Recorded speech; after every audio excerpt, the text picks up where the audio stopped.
Very few fighters have accepted a matchup with featherweight terror Cris Cyborg Justino, much less campaigned for the opportunity to face her, but that's exactly what Megan Anderson did to land the fight at UFC 214 on July 29.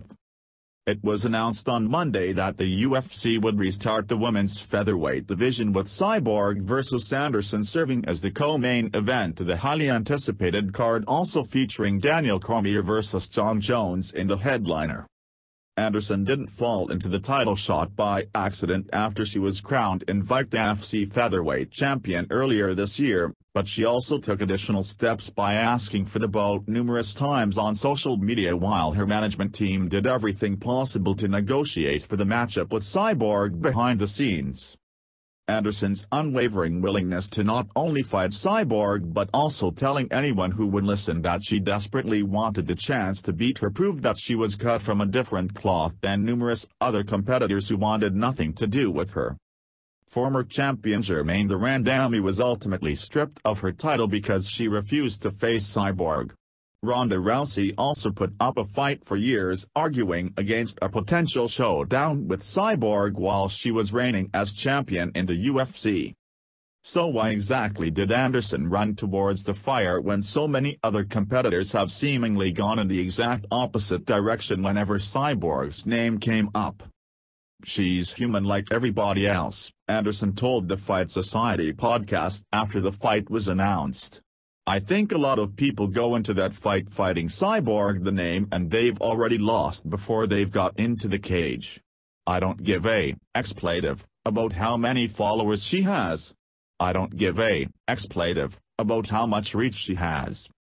She's a human being, and I have no doubt come July 29 everyone who's doubting me will find out how human Cris Cyborg can really be."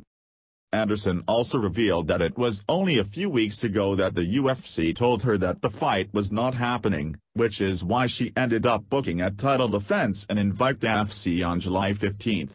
Then a few days later, the UFC came calling with the official offer for the Cyborg fight, which is exactly what she wanted all along. "Not even 6 hours after I handed in my bout agreement for that fight, in Invicta FC, the UFC called," Anderson said. "I'm very excited when I finally got the call. It's what we've been wanting for a really long time, and I think this is a really great step forward in the direction for the division." Of course, there's also some frustration from both Anderson and Cyborg that it took this long for the UFC to pull the trigger on this matchup.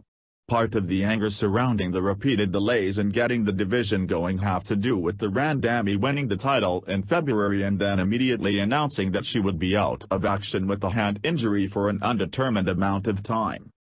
Add to that, the Randami then proclaimed that she wouldn't fight Cyborg and that her intention was to return to the women's bantamweight division instead.